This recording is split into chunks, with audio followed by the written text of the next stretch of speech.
എത്ര സമയായിന്നറിയാം ഞാൻ നോക്കി നിക്കണ്. ചോറും കൂട്ടാനും ഒക്കെ ഉണ്ടാക്കി വെച്ച്. പിന്നെ ആകെ ഒരു സമാധാനം നിക്കാൻ വരികയാണല്ലോ എന്നുള്ളൊരു സമാധാനമാണ് എനിക്ക്. ഒന്ന് ഇത് വന്നാ മതിയായിരുന്നു പെണ്ണു.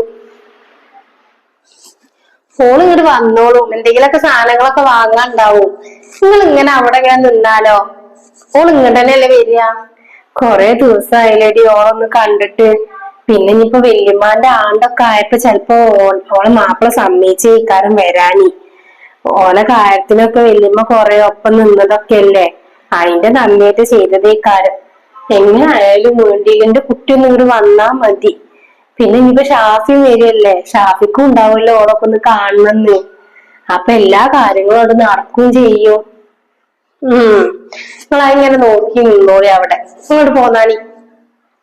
ആ ഞാനത് വരാം. ആ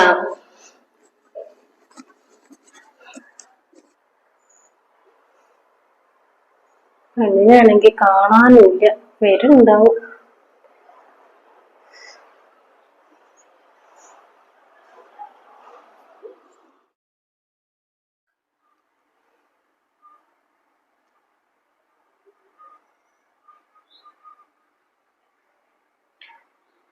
വെറുതെ ആഗ്രഹിച്ചിരുന്നിട്ട് ഇത്രയും സമയമായിട്ട് ഓളെ കാണാനില്ല. ഒന്ന് വന്നിട്ടുണ്ടെങ്കിൽ എന്റെ കുട്ടി അത്രയും കാണാനുള്ള പൂതി കൊണ്ടാണ്.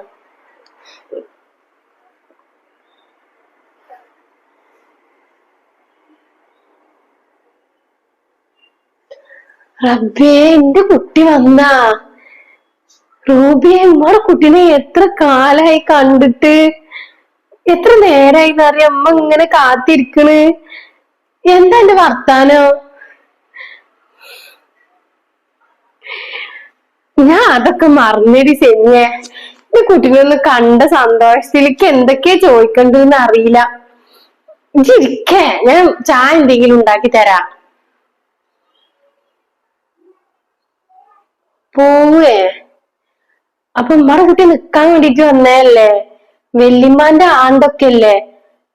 അമ്മ നിക്കാൻ വന്നതാന്ന ഞങ്ങള് വിചാരിച്ചേ.